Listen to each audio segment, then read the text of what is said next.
Ang pinagtataka ko lang, saan kaya galing ang isang katulong na tulad mo sa oras ng gabi?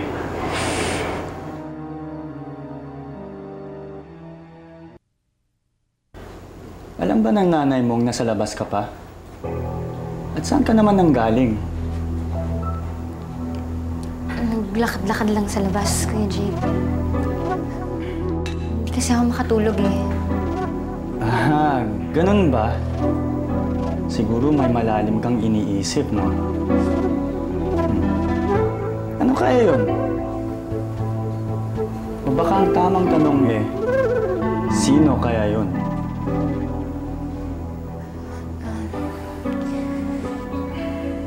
Kuya, papasok na ako sa loob. Baka kasi magising ang nanay at mag-alala pa siya sa akin. Sige, pumasok ka na. Ang ganda mo pa naman. Hindi ka dapat lumalabas ng ganitong oras. Pwera na lang kung hindi ka pala nag-iisa. Thank you. Clarissa, talaga ba makikipag-iwalay ka sa akin? Mark, napag-isip-isip ko kasi na hindi ako yung babaeng hinahanap mo. May mga bagay na hinihingi ka na hindi ko kayang ibigay. Clarissa, huwag mong gawin yan. Pag-usapan natin to. Hindi ako papayag. Mark, lalo ka lang maiinis sa akin. Alam mo... Clarissa, mahal kita. At sana realize ko, manalo pa ako napapamahal dahil may sarili kang paninindigan. Ikaw yung tipong babaeng pinapakasalan. In fact, ikaw ang gusto kong pakasalan. Kasal? Oo, pero hindi pa ngayon. Pero darating din tayo. Tutusin. Meron akong gustong sabihin sa iyo. Ilang araw ko nang pinag-iisipan. Gusto kitang dalhin sa bahay. Ipakilala sa parents ko. Ipapakilala mo ko sa parents mo?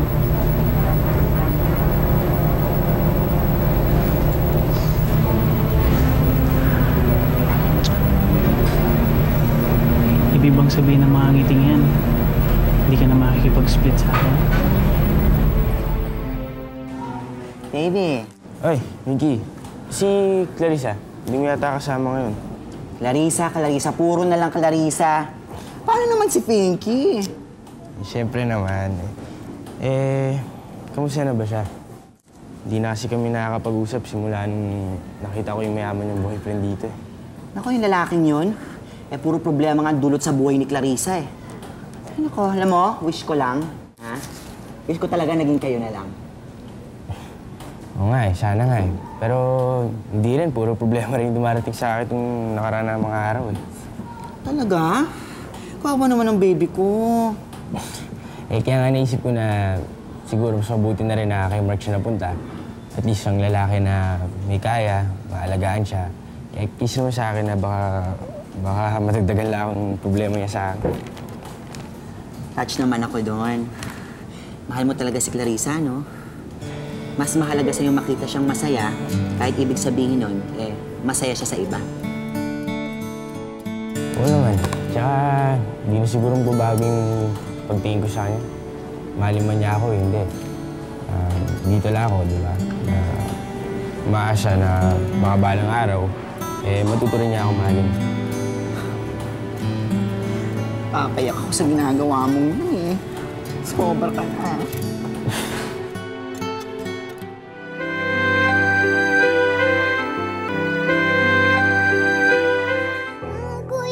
Kuya Jepoy! Kuya Jepoy! Nay? Nay, gising. Nananaginip ka. Nasaan ang kuya ko? Kuya Jepoy. Ang Kuya Jepoy mo, nagtatrabaho pa. Wala pa siya rito. Gusto ko ang Kuya Jepoy. Wala nga eh. Gusto mo? Tabihan kita. Hindi ka na po galit sa akin. Anak kita, matitiis ba kita? Ikaw nga dyan eh. Baka galit ka pa sa akin. Hindi po. Hindi naman po. Iniisip ko lang po noon. Mas mahal niyo si tatay kaysa sa akin. Gusto kong intindihan ng Ninay. Simulat sa Paul, gusto kong buong pamilya natin. Ngayon narito na ang tatay, gagawin ko ang lahat para hindi na niya tayong iwan. Naintindihan mo ba yun? Hindi bali, nanay. Nakaiwanan ka ni tatay. Kami ni Kuya Jepoy nandito. Hindi ka namin iiwan kahit kailan.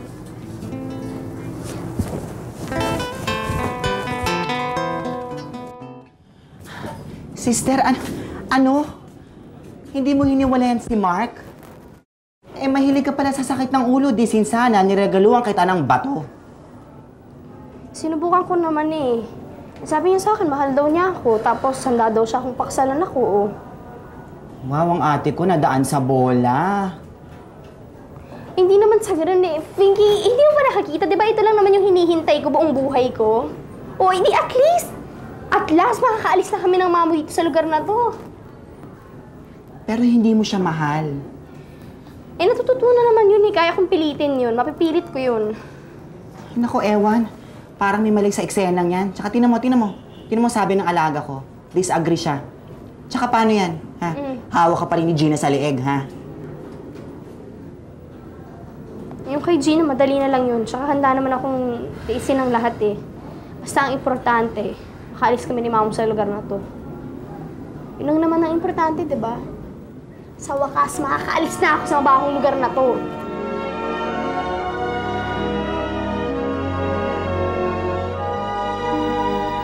Pare, kaya yung labas natin. Yan si Mark. Tanong mo.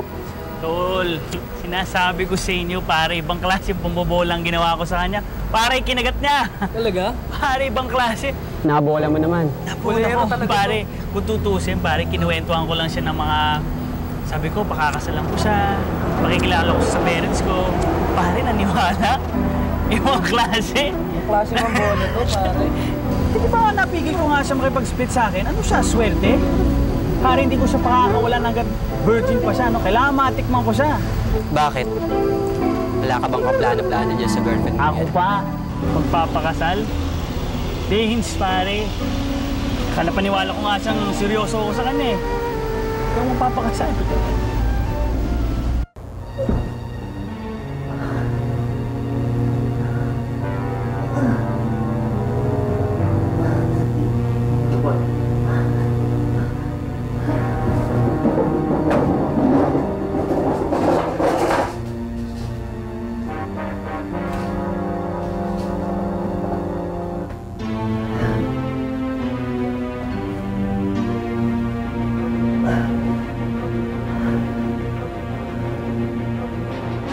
Narinig niyo ba yun, Mamu? Ipapakilala daw niya ako sa mga magulang niya. Di ba, Mamu, pag seryoso yung lalaki sa babae, pinapakilala sa mga magulang niya? Sana nga, anak. Eh, baka naman sinasabi niya lang yan eh, para hindi mo siya hiwalayan. Hindi, alam mo, Mamu, napaiyak pa nga siya eh. Tapos, alam mo, Mamu, may sinet siya na date para makilala ko yung mga magulang niya. Alam mo, Mamu, pag mayaman na tayo, bibilang kita ng mga magagandang damit. Tapos, yayaman na tayo, titira tayo sa malaking bahay. Hay nako, anak, kilabutan ka nga sa sinasabi mo. Kahit na makakasal ka dyan sa lalaki na yan, hindi ibig sabihin, eh mayaman ka na. Yung magulang niya ang mayaman, hindi naman siya eh. Nag-iisang anak lang naman po si Mark, tsaka hindi siya papabayaan ng mga magulang niya. Hay nako, Mamu, basta ako masayang masaya. Sobrang saya. Sana nga, anak, totoo siya sa'yo. Kapag ka niloko ka niya, sabog siguro ang puso ko. Hindi ko siya mapapatawad. Daling ko paano ubos yung kinakain ko ako na. Ikaw nga dyan eh. Kaya nga pa ako sinusubukan kahit nabibilokan, hindi lang ako makahingi sa'yo. Nahihiya ako eh.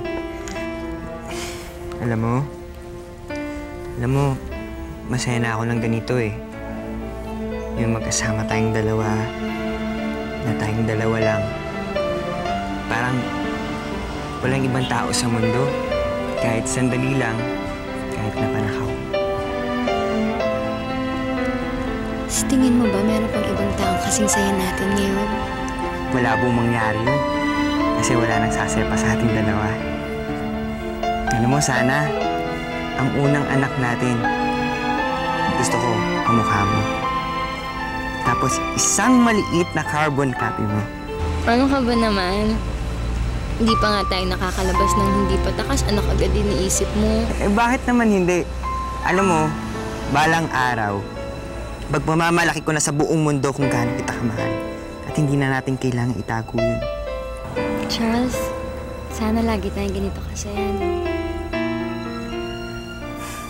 Ako, ang hinihiling ko lang, sana lagi tayong magkasama. Hindi na tayo magkakahiwalay hanggang tumanda tayo. Hindi magkakaanak at mamamatay tayo. Okay na sa akin yun. Wala na akong hiling iba pa. O, tingnan niyo to. Ano ba mas maganda dito? Itong pula, ganyan. O. Masyadong pa-sweet, baka masuka ako. Ito, Nay, ito. O, tas ibang blouse. Samanak, tanghaling tapat, nakaitim ka, saan ka ba pupunta lamay? Pinky, ano ba? Tulungan mo na nga ako. Ayoko na, napapagod na ako. Gusto ko pag yung tinignan nila ako, yung mukha akong disente, mukha akong mayaman, mukha akong mautak. Ano mo yun yung ganun? Ano ka ba? Cool ka lang, para ka na makikipagkita sa presidente ng Pilipinas. Ano ba? Anak, maging totoo ka lang sa kanila, pihado matutuwa yun sa'yo. Talaga, Nay? Alam mo, Nay, gusto ko kasi isipin nila yung para bang ako yung perfectong babae para sa anak nila. Yung bang napakaswerte ni Mark na ako yung naging girlfriend niya. Gusto ko ganun yung isipin nila. Kung hindi ka naman seryoso sa babaeng to, why do I have to meet her? Why do I have to waste my time? Picture this, Ma. Kung ipakikilala kita sa kanya, di isipin niya na seryoso ako sa kanya. Maayos ba naman tong babaeng to? Baka naman kung saan-saan mo na naman nakilala to, ha? Kilala mo na ba yung mga parents niya? Hindi pa nga eh. Well, that's because they're busy eh. Like, they go to abroad and all that. Pero matutuwa ka sa chick na to. Malaking improvement to sa mga na-date ko dati. Dapat lang naman. Because if I'm gonna have to play along with your plans, dapat naman dekalidad tong babaeng to. Mark, pag nagmukhang katulong yan, alam mong tatarayan ko. Exactly, Ma. Kilalang kilala kita. Wala akong kaduda-duda. Magugustuhan mo tong choice ko. But it's not that I'm gonna end up with her, no? Wala pa sa plano kong pagsiseryoso sa isang babae, no? Good. Okay, sige. I'll meet this girl para matigil na yung kahibangan mo, okay? Alright. Thanks.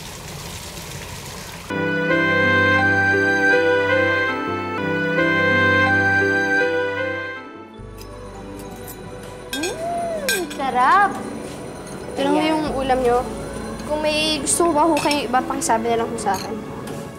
Diba, Ning, ang sarap. Pagsisilbihan tayo. Sweet siya ngayon, ha? Uy, baka naman kami mawilin yan. Pwede ba nga bang buhay mo na kami pagsilbihan? Total bagay naman sa'yo, Yaya eh. Maaasahan nyo ho. Habang nandito ako sa kasa na to, pagsisilbihan ko ho kayo. Teka lang ho, kunin ko yung iinumin nyo. Oh, ba't bigla akong natawa? Wala lang. Gusto ko lang. Tingin mo ba, masaya talaga yan dahil pagsisilbihan tayo?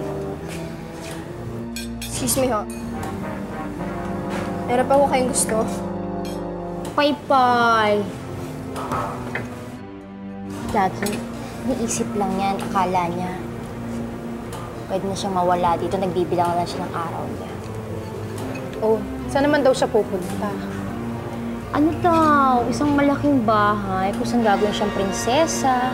Alam mo yung mga iba dyan, ambisyosa masyado eh.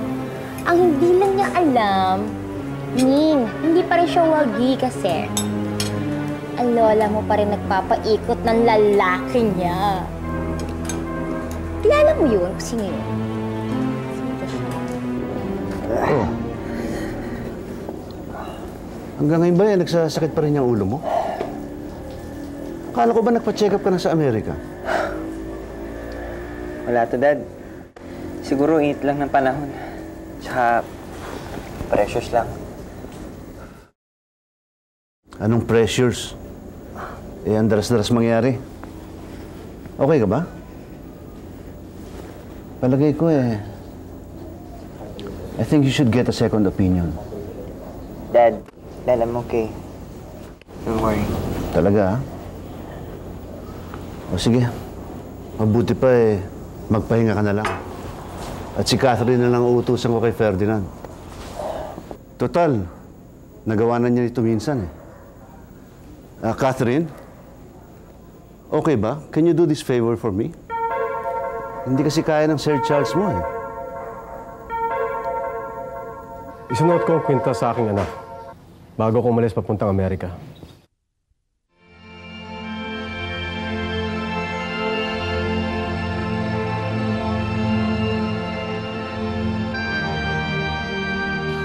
Bukod kay Lilian, naina na aking anak. Ang kwintas. Dahil minana ko pa yan sa aking lola. May kakaiba ba sa kwintas na yon? Yung pendant ng kwintas. Yun ang family crest ng Puente Vella. Dahil naging tradisyon ng aming pamilya na ipamana yun sa unang anak ng bawat pamilya.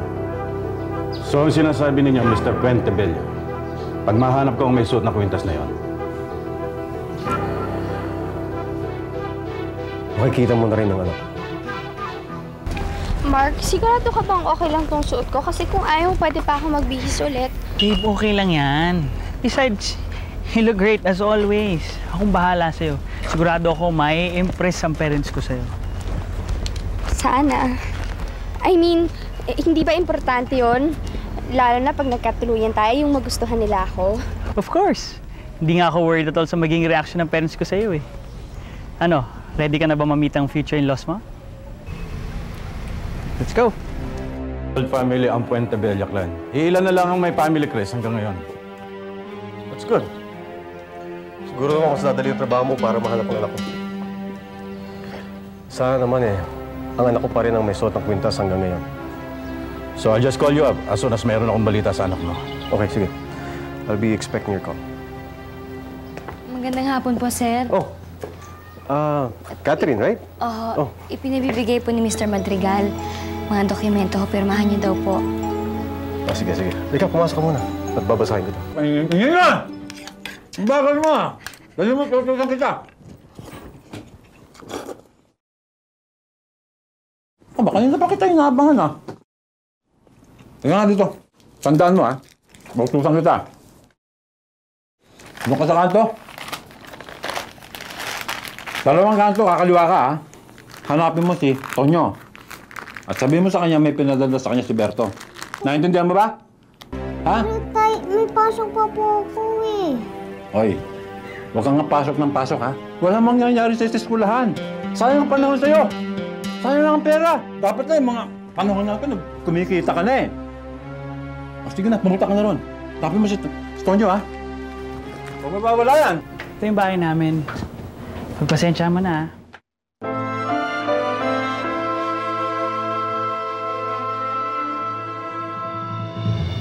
Malaki rin pala ang bahay niyo,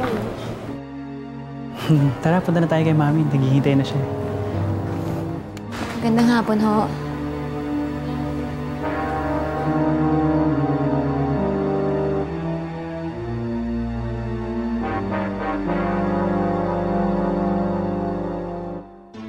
Sa bawat